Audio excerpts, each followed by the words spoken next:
Hello and welcome to my Lunch and Learn, where every week I explore topics to help you elevate your mindset, be at your best, and radically expand your life and business. And today I have a very, very special guest. I'm so excited, and we're going to do things a little bit differently because I have a guest, and our topic is geared towards coaches. So I am an NLP coach. I am an NLP, a trainer of neuro-linguistic programming. And one of my incredible mentors, Alan Kanerva, is here to just share his insights on what it really takes to make it in the coaching world, right? He's talking about his breakthrough success formula, which I have actually had the opportunity to learn, so grateful for it, that can help you get wild and predictable client results. And I remember just before I tell you a little more about Alan, but I remember when I first finished my training, it was amazing. You have all these tools. It's just like this plethora of information. And I kind of knew what to do with it, but I didn't know what to put where. And it was really frustrating. And I kept hearing people talk about this incredible, like Alan and Tara. He's got a wife. She's phenomenal as well. And I'd be like, oh, nice, nice. And then one day it clicked. And I found myself in their training and magic happened. Fireworks happened. Everything was absolutely phenomenal. And he just knew how to rock my world and everyone else in that training. So Alan is, he is actually one of Canada's leading trauma specialists. And I've heard him talk about this. I've seen some of the results he gets with clients. And he also is a trainer of neuro-linguistic programming, along with a whole lot of other things. And one of his passions and one of his missions is not just to teach a whole bunch of stuff, but to really make the coaching world credible, accessible, and help coaches out there absolutely thrive.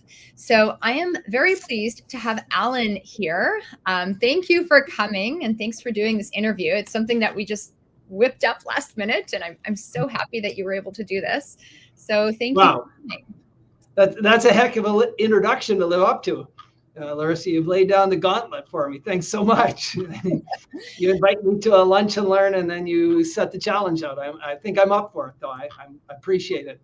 Yeah, well, Alan's got a background in the military, so he's up for anything, right? You've had a background working with the military. You've had a phenomenal background in business, and then also in the coaching space. And I love that you've had three really pivotal aspects to your career because you come with a wealth of information and a wealth of knowledge. So if at any point in time, those of you that are tuning in live have any questions for Alan, pop them in the chat and we will do our best to get to them. But I have some questions for Alan because, we could just sit here and listen to you talk all day. So I'm going to stop talking right away.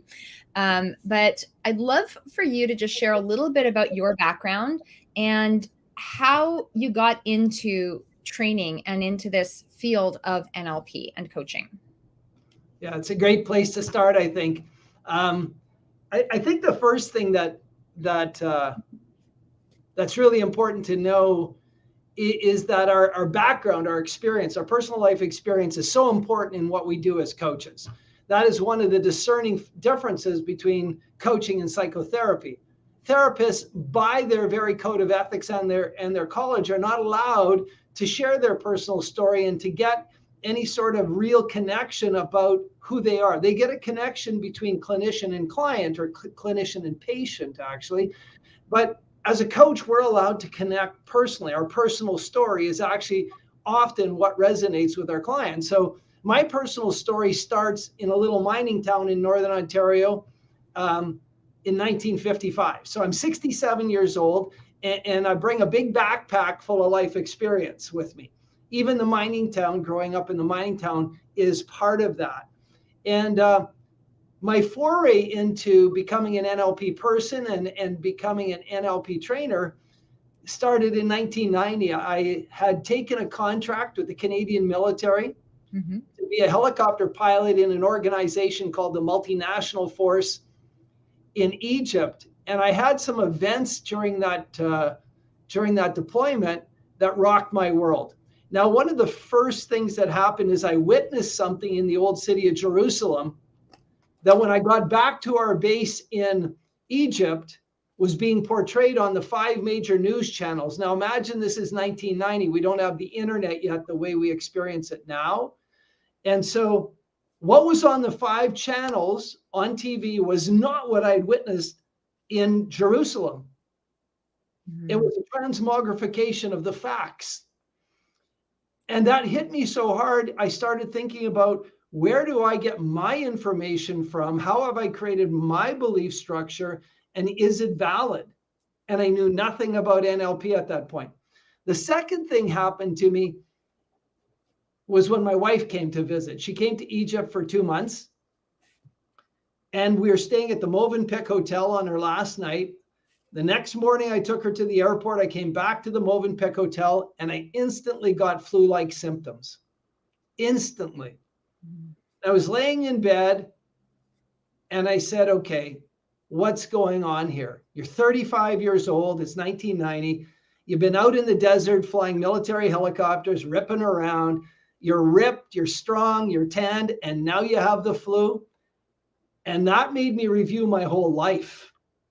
And I'd been quite a sickly child. I had debilitating migraine headaches even in 1990. And I started reviewing my whole life. So those are 2 pivotal events. Somebody asked me recently at a speaking engagement, when did you wake up? And I told that very story. I woke up in 1990 to the fact that I'm being influenced by things outside my person, but they're running me. These programs are running me. So when I got home, I was between gigs, and a friend of mine said, hey, what are you going to do? And I said, well, I don't really know. And he said, would you like to buy a training company with me? And I said, well, yeah, that'd be fun. What do they train? And he said, NLP. And I said, cool. So we went and met the woman. She still trains. She runs a school called the Erickson Institute. She actually worked with Milton Erickson. And we said, we'd like to buy your company. And she said, well, you're going to have to do your NLP prac course first. So I'm sure you can do what you have to do. So that summer, 1990, I did my prac course. And it was on that course that I got rid of my migraines. I've had 1 migraine in 32 years. Now, I had debilitating migraines so bad, I'd have to go to bed for anywhere from 24 to 36 hours. And I had them every 4 to 6 weeks. 1990, I haven't had one since. So that became the moment in time where I said, holy shit, this stuff works, right? Now, I wanted to help people who are traumatized back then, because when I came home in 1990, I knew something wasn't right. And I got diagnosed with being depressed, and I got put on Prozac. And me and Prozac did not get along. I didn't last very long. And I put Prozac next to my razor in the medicine cabinet. Every time I took my razor out to shave in the morning, I did this to the Prozac. Right. And I just refused to take it. And I got through. So I was misdiagnosed. I actually had PTSD. And I had PTSD, and it manifested in ways that I'm one of those people that I would have nightmares 3 to 4 times a week. And some of them were holographic. So I was fully in the event, and I had to take action. I mean, physically take action, be in motion. It was unsafe for my wife. Several nights I launched out of bed, I grabbed her and I ran, right? You imagine sleeping calmly at 2 a.m. and all of a sudden, you're being thrown down the hall by your husband who's in this nightmare. Another time I was sleeping on the upper berth of a motorhome. My wife was with one of our kids in the back because they were sick. I had the holographic nightmare. I launched myself off the upper berth.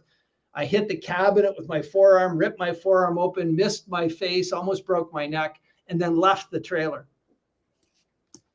That marriage ended, unfortunately, but it ended in large part due to my inability to control my emotional deregulation, right? And so I wanted to work with people who had trauma, but I didn't have the courage to do it. Back in 1990, NLP was really on the fringe, and I just didn't have the courage to do it. So fast forward to 2015, I made the decision to re-immerse myself in NLP. I redid all of my training. So I'd already been prac and master prac trained. I'd already practiced NLP for almost 20 years. But I redid all my trainings, prac, master prac, trainers training. And I researched for 18 months interventions into trauma. So I became a subject matter expert in intervention and trauma. And every one of the research papers I could find said NLP was the best solution. What do I mean by that? In research, cognitive behavioral therapy has a less than 45% success rate with up to 80% recurrence. So you go out to your car, you start it, it only starts 4 out of 10 times, and then it quits running 3 out of those 4 times. That's cognitive behavioral therapy for trauma. EMDR has about a 65% success rate. It's very good in the hands of a great clinician, but it has high recurrence. Prolonged exposure is just dangerous. And then we have all the plethora of psychedelics, right? Mm-hmm. NLP in research has a 92% success rate with no recurrence out to 1 year. And I was fortunate enough to write the curriculum and be the trainer for an organization in the States. And I trained 140 licensed mental health care workers to do NLP. And they've now tracked 18 of them, whom I trained in 2018 and 2019 in Albuquerque, New Mexico. And those clinicians in Albuquerque, the 18 clinicians, are getting a 94% success rate with no recurrence. So that doesn't normally happen. Normally research, you have the highest efficacy, and then the efficacy wanes with every generation of trainers that comes along. We're actually seeing better results in the field by the people we train, right? So that leads us to where we find ourselves today. I run a trauma practice. My goal and where I live is to train coaches to help other people deal with their trauma, because trauma is the injury of our generation. I can go into depth why we get traumatized. It's often connected to adverse childhood experiences that are unresolved. So my obsession, if you will, is to train other coaches to do what I do. And we've created a protocol that we've now worked with almost 1,000 clients. That's truly evidence-based. It's not talk. This is actually walk. It's a rigorously evidence-based protocol called PACE. And that's our mandate, is just to help people help their clients overcome the things that are holding them back. And I would believe that 9 out of 10 of your clients have an event in their past that their unconscious mind identifies as traumatizing. That is correct. As you were saying that, that's it. It's about 8 to 9 out of 10 people that I've worked with using the PACE protocol that absolutely have what they perceive a traumatic event. And prior to that, it wasn't even in my awareness. And sometimes these are not things that necessarily are like front and center in our lives, right? No. This comes up with, yes, maybe people that have gone through some obvious traumatic event, but a lot of people, just regular people in business, regular people like teachers, normal, average, and ordinary people that don't necessarily have a reason to perceive that they have any kind of trauma in their life. They do. And I think that's one of the things that your protocol can catch. Even if you're not a trauma specialist, it can just deal with things like that so quickly, and make them a non-issue for people. So it doesn't have to rule your life. Now, what would you say some of you guys, I think one of the beautiful things about you and Tara and all the beautiful practitioners you have in your clinic is you, like you said, you walk your talk, you have a lot of evidence that you track, right? You have an evidence-based practice, and you do a lot of breakthroughs. There are a lot of clients that walk through your door. And what would you say are some of the things that are required to successfully hold breakthroughs with clients and get predictable results? What would you say some of these commonalities are that have come up for you? Yeah. I think that's a brilliant question. As soon as we set out, because Tara and I are both practitioners, we have the joy, the beauty of especially when we were brand new, of bouncing ideas off each other, if you will, our fears and our successes. And I quickly, observing Tara work, realized that the clients are complex. All of our clients are complex, and our clients' problems are as smart or smarter than our clients. And that is something that until you realize that the problem just didn't get created and then lays dormant in there and it's stupid. Every time your client gets smarter, the problem gets smarter, right? And so the second piece is that the body of knowledge known as NLP, because NLP is the modeling of excellence of the best psychotherapists in the world, Virginia Satir, Milton Erickson, Gregory Bateson, Fritz Perls, that the techniques that came from that modeling embrace the very best of psychotherapy, and that toolbox is huge. So matching the tools to the problem, the combinations and permutations are infinite. And so what we did when we created PACE was created a protocol that has a beginning, a middle, and an end. And so, and in that formula, every session, so the whole protocol has a structure, every session has a structure, and every technique within the session has a structure. So if I'm in step 2 or step 3 or step 4 of the PACE breakthrough, I know specifically what I'm doing in that step. Now I can't be at step 4 if I haven't done 1, 2, and 3. So that's now gone, and I can focus solely on step 4. That allows me to be more present in a more genuine way with the client and more narrowly focused on what the needs are in that moment, rather than having part of my mind thinking, oh, what technique do I need next time I see them? How many more sessions do I need? What will happen if they do this? What will happen if they do that? Right? Because we know, it's so cool, Larissa, we know that wherever we meet the client, during that session, we're going to meet them where they are. We're going to go in, we're going to heal something, and we're going to leave the session with the client much more resourceful, much in a higher emotional state than when we met them.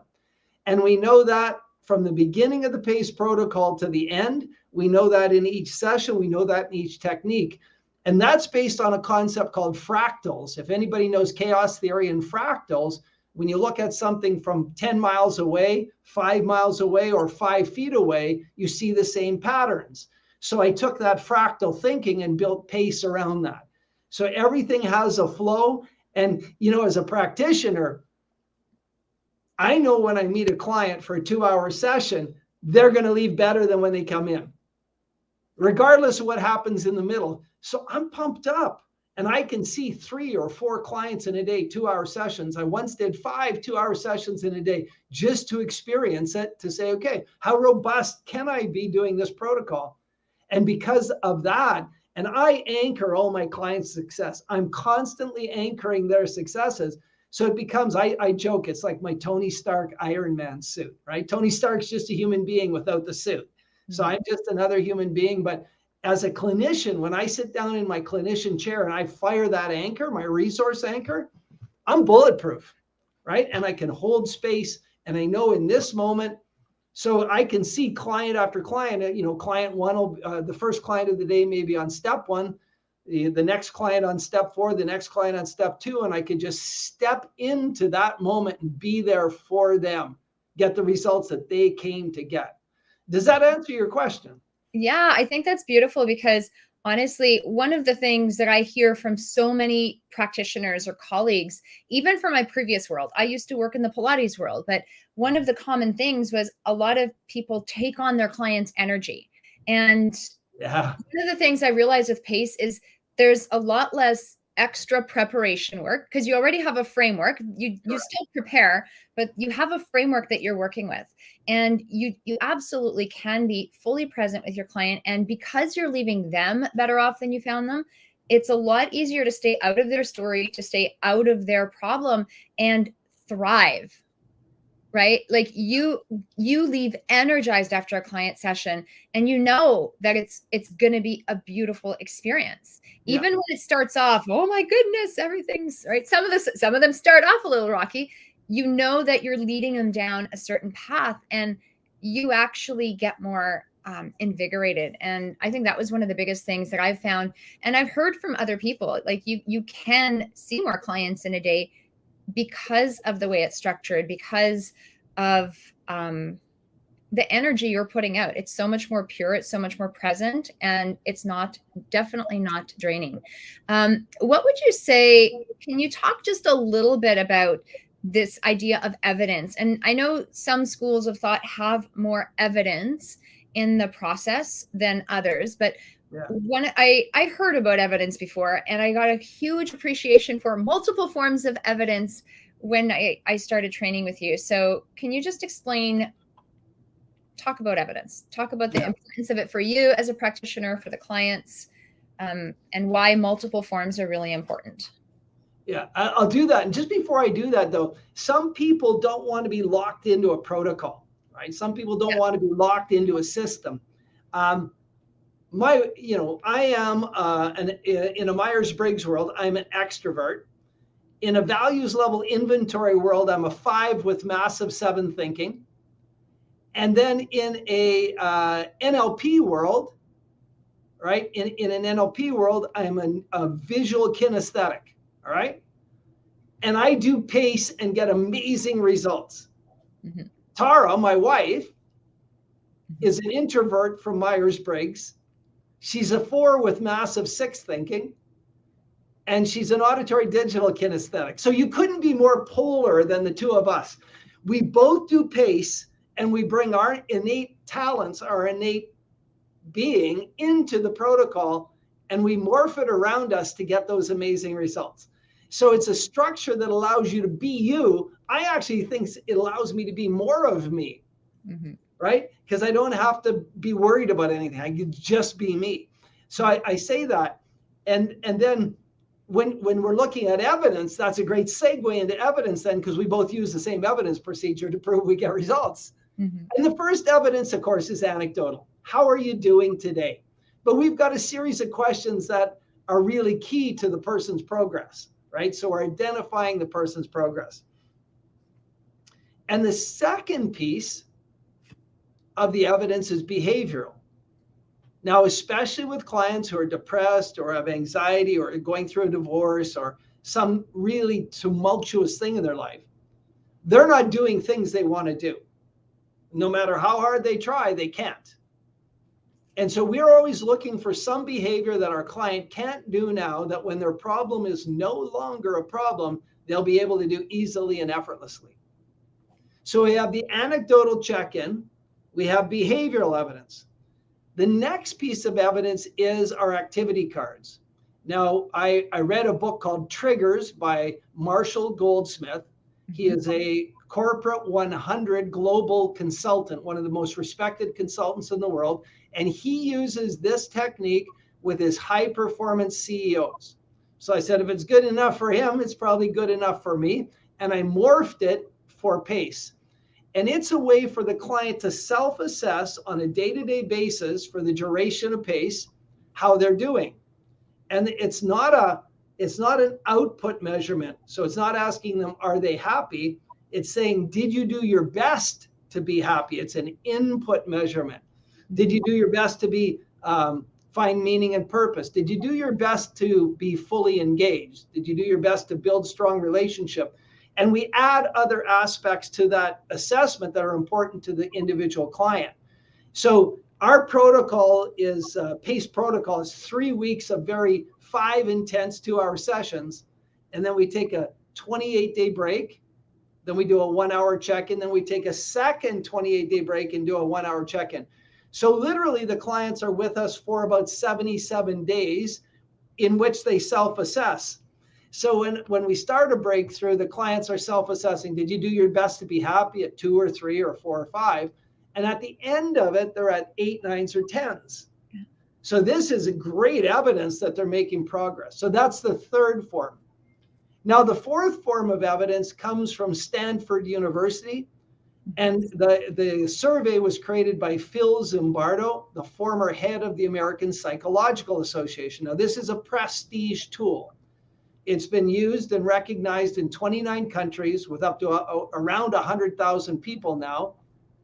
So it's cross-cultural, cross-language, and it indicates how people connect to past negative thought, past positive memories, how fatalistic they are, how much pleasure they're having in the moment, hedonism, and how their thinking bodes for the future.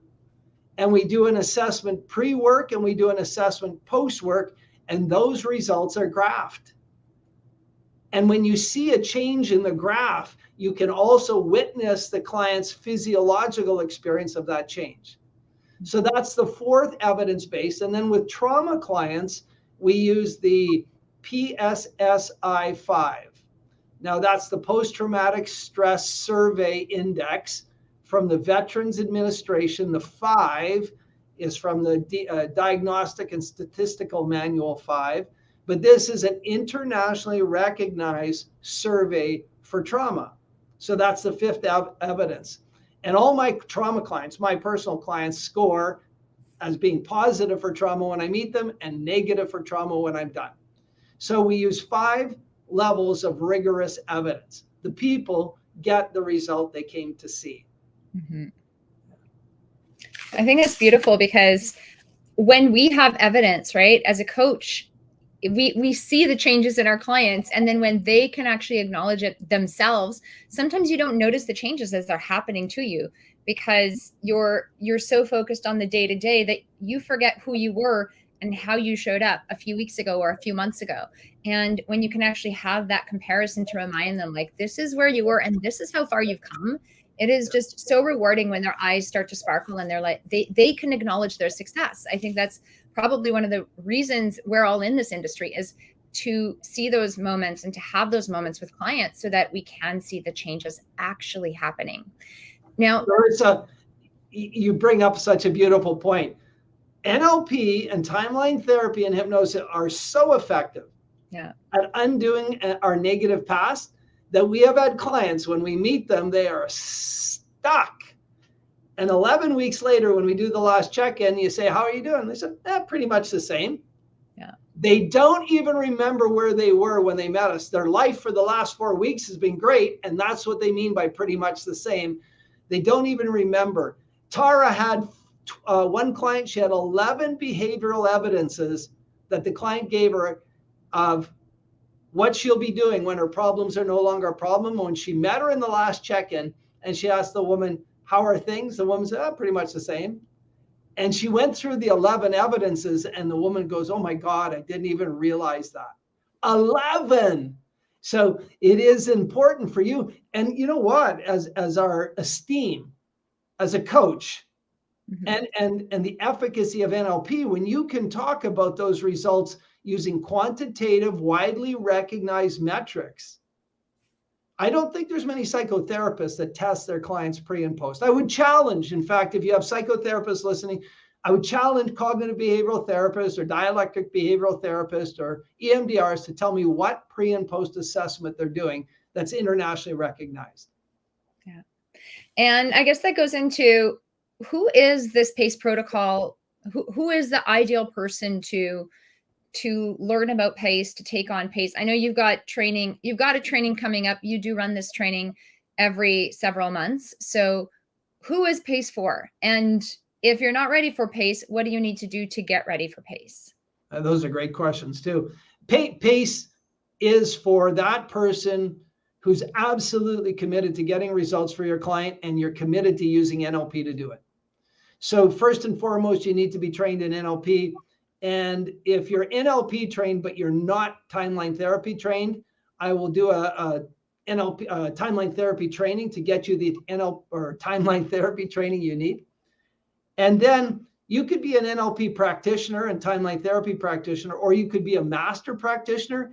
And we have had NLP trainers from other schools. So from Tad James, we've had NLP trainers from California, from Texas, from Florida, from British Columbia, from Ontario come to us and take PACE. They're actual trainers in NLP. And they go, oh, that's how it works, right? It's this aha moment, because while NLP is taught brilliantly, it's hard to put it into a package that you can deliver. So if you're a master prac or a trainer, equally applicable. If you're a clinician who doesn't know NLP, you could go to a training by any one of the NLP trainers that we know through the Tad James or other people in that family. I call it the Tad James family. NLP is much like martial arts, right? Every sort of discipline is a bit different. So we have the NLP world globally, but we have the Tad James form. Timeline therapy is one of my go-to techniques, of course. And we bring in techniques. I bring in a lot of Bandler techniques into the protocol. I bring in a lot of the Andreas group out of Colorado's in there. So if you're not NLP trained, contact me. We have an online course that gives you the information, and then we do a 3-day intensive that gets you up to certification, and then you can join PACE. If you're master prac trained, of course, you're golden. If you're trainer trained, of course, you're golden. You're in. So typically, if you're new to this, right, if you're in the world, you know what you're talking about. If you're new, so practitioner is like level 1. Correct. You basically learn what NLP is. Master practitioner is level 2. And that's where you have more tools in your toolbox. And generally, you're taught how to do a breakthrough process. Yeah. Not according to your PACE protocol, but a breakthrough process. Yeah. Trainer is level 3, and that's where you can teach other people to do it. So to attend PACE, you just need level 1. If you have level 1 and 2, you're gold. Yeah, and I unabashedly brag that I will take a prac PACE graduate that we've trained and put them up against any master prac from any other school to get the same results. Because again, now I'm focused on getting results for the client. When you get through master prac, your understanding of the broader world of NLP, the meta of NLP is way better. But in terms of just sitting one-on-one and holding space for a client, a prac PACE grad rocks. Yeah. And do you have to have a focus in trauma, or can you have other specialties? Well, that is interesting, right? So Tara doesn't do trauma, but we already said that sort of 7, 8, 9, 10 out of 7, 8, 9 out of 10 clients have been traumatized. So inevitably, if you're business coaching, let's say, I once dabbled in helping people in MLM, and I did this, Larissa, because in a network marketing company, a woman can't be constrained by the white male machine. Mm-hmm. If she's good, she can go to the top. And I thought a woman can change her stars in multi-level marketing. And if you get with a reputable multi-level marketing company, if you're failing, the problem has to be inside you because the system works and others have succeeded. Does that make sense? Yeah, absolutely. And so I use the same protocol for coaching those clients. Mm-hmm. Because whatever their presenting problem is, we know that there's a problem more deep inside that is rooted in some word that sounds like unworthy, incapable, unlovable, or incapable, or some complex equivalent of that. And when we get into that and we clear those limiting beliefs, those things that stop them, we're business coaching people, but we still have to get rid of the psycho-emotional limitations holding them back from their true potential. And so PACE, I loved working with MLM people on that as a business. And if I keep getting asked to go into the corporate suite, and that's just not where I live. That's not where my happy place is. But I would still do this with a corporate client. I may change some of the language, to be a little more corporately, but I would still go from A to Z, right? And so I could guarantee my results. Now, I've got a friend in Utah that works only with corporate people doing a protocol much like PACE. And he guarantees the people they'll double their income in 3 years if they do the breakthrough and then do his coaching, right? So if I had coaches who were in the corporate sector, I'd say, please come. Your clients will move forward so much faster, right? When they let go of their baggage. So pretty much any kind of coach that uses NLP, or therapists, psychotherapists, anyone that does work in the mental health field that is open to getting NLP training if they don't have it yet. So that would be appropriate for them. Beautiful.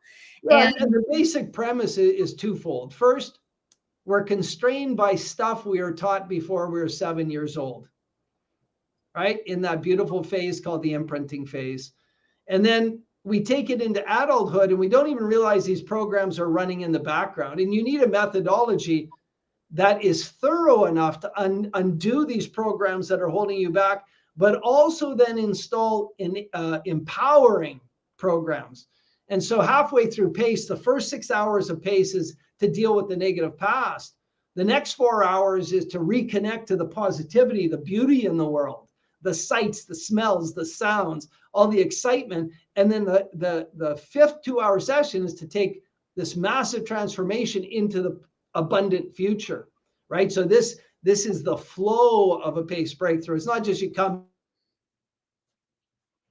in and you tell me your problem and I fix your problem. We need to rewire the person's neurology, connecting them to the positivity all the time, and then take that out to the future with them. Yeah, I think that's one of the differences I really noticed is a lot of the breakthrough processes, they're so focused on dealing with the problem. Yes, you can deal with the problem and you can change the problem and the results of the problem. However, you don't get that positive install. And when you take something out, you've got to put something good back in, because that's how the law works, right? The vacuum law of prosperity. You get rid of your clothes in the closet and somehow the clothes will come back and fill your closet up. But unless you're intentional about what you put back in there, the seeds you plant, right? You can weed your garden. I always say, like, weed the garden of your mind. So clean things up. However, after a good spring cleaning, you got to plant some good stuff or weeds are going to come back. And that's just not going to feel good. That's not going to help you thrive in your life. And that's not going to help you move ahead. And that's not going to help your clients move ahead either. And so the weeding is a great metaphor. Yeah. Bruce Lipton says we make changes instantly in our unconscious mind. We then need our conscious mind and our discipline to habituate the change. And so with PACE, we do the 3 weeks really intensive, and then we have 2 4-week breaks where the clients are tasked to live in the fashion they want to live in. So they're now creating new habits, and it takes somewhere around 56 days to create new habits. So we clean up the past, we reconnect to positivity, and then we take it out to the future and habituate it, right? So it has to be 3 steps. I've seen so many coaches fail where their clients seem to make great progress and then fall backwards, make progress and then fall backwards, because they're missing the future pacing and the reps. Literally, to get good at anything takes reps. Yeah. Bottom line. So if anyone is interested in taking part in this PACE training at this point or in the future, I am going to make sure that links are posted in each of the descriptions of these videos on all the platforms we are streaming to, so that they can just go to the page and register. If you have any questions, Alan is very friendly. He can hop on a call with you, or you can reach out to me. I'm happy to hop on a quick call and just share my perspective and listen to your story, because I love promoting people. I love promoting things I'm extremely passionate about, and I'm so passionate about this beautiful modality. I just think it's an invaluable resource for coaches and for people out there. This is a very crazy time. There's a lot of stuff happening in the world. Like, go to any country, open any news channel, something is happening. And now more than ever, we need to pay attention to our mental health. We need to pay attention to how we're showing up. And if something's not working, it doesn't mean you wait until a more convenient time, because there's never going to be a good time. There's never going to be a convenient time. You've got to take charge of your life, and you've got to help your clients take charge of their lives, because it's absolutely pivotal that we start to take responsibility for ourselves. We are responsible for the results we currently have and where we've gotten to in life. And we aren't responsible for some of the programming that got us here. However, now that you know there's a tool out there that can help you change it, you're responsible for making that change. And let me jump in for a sec, Larissa. Sorry for interrupting you. Right on my website, it says you're not responsible for what happened to you, but you are responsible for your healing. And if you do the PACE, when you decide to do PACE, there's 3.5 days of teaching, but then you do a 2.5-day practicum where you actually receive a PACE breakthrough as a client, and you give a PACE breakthrough under supervision. And every person that's come to PACE, and I'm talking about NLP trainers here who have gone through all this training, say, no, I'm pretty good. I've dealt with most of my stuff. Inevitably, they find a big thing that's holding them back. So, if you're a coach and there you go, Larissa just had up her hand. If you're a coach and you've been stuck and banging your head up against your glass ceiling, don't do it anymore. Come, learn a technique, and a PACE breakthrough is worth $3,000 to $4,000 up front. So it's, the breakthrough that you get on PACE is worth the price of the course. So you come out at a net zero cost, and then the first PACE breakthrough with your client, you've got all your capital back. So, I can make, as a former economist, I can make a case for an economical reason. Yeah, and as Larissa said, there is no good time except right now. Yeah, absolutely. And like I said, I firmly believe in this process. I love it. And what I'd love to do just in closing, so stay tuned for the link if you want to learn more, or again, reach out to Alan or I'll put all the links in the description. And what I'd love to do is just do some rapid fire. I've never done this before, but I've heard other people do it, and I think it's a lot of fun. So I put some questions You never told me this was coming. This will be really good. So, yeah, just a few questions. I just want to ask Alan, just so we can get to know him a little bit better. So reveal my dark side, you will. Okay, I have a suspicion I know at least one of these, but my first question is, do I have permission from you to ask you these questions? Let me just. Of course. Yeah, okay, good. Let me get that. So first question is, who are your top 3 industry crushes? Oh, well, without a doubt, Joe Dispenza, done and done. And I don't really have a whole bunch of industry crushes. Joe Dispenza just tops it.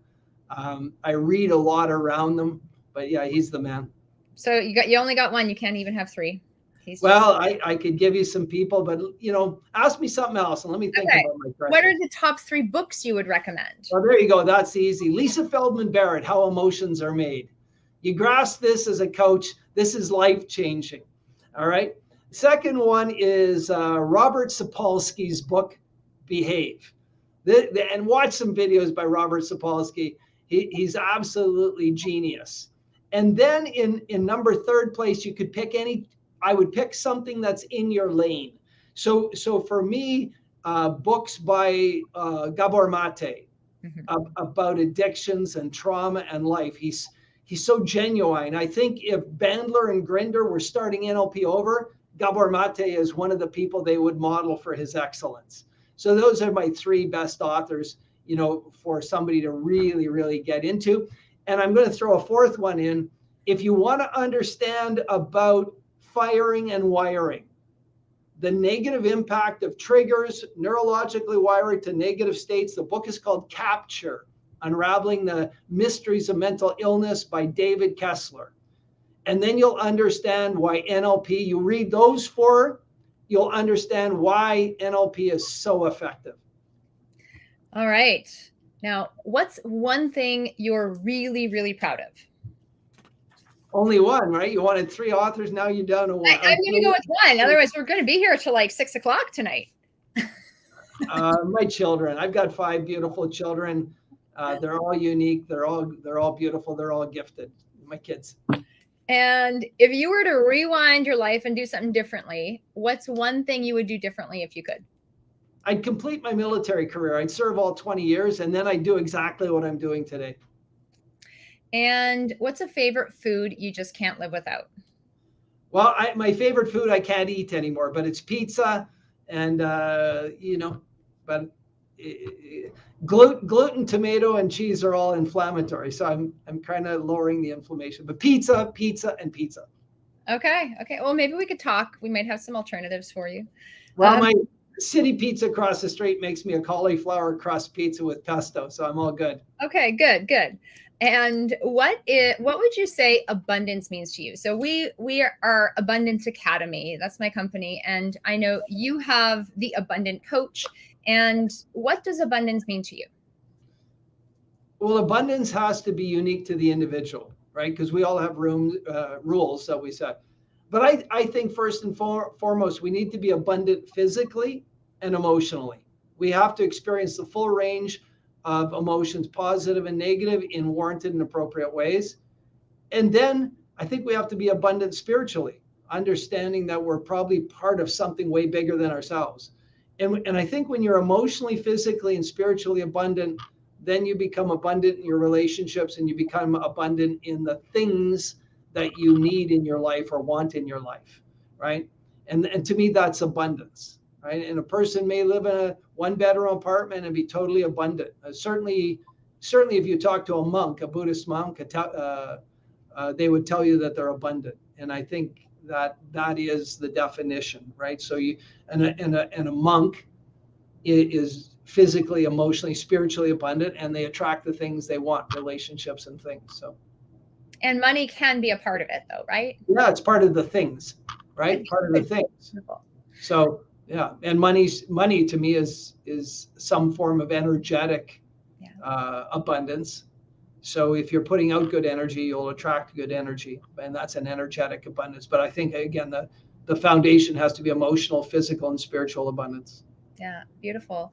And thank you so much, Alan, for being here. Thank you so much for sharing about your experiences, sharing about yourself, and just giving us a plethora of information and knowledge every single time I train with you. You absolutely pour your heart and soul into everything.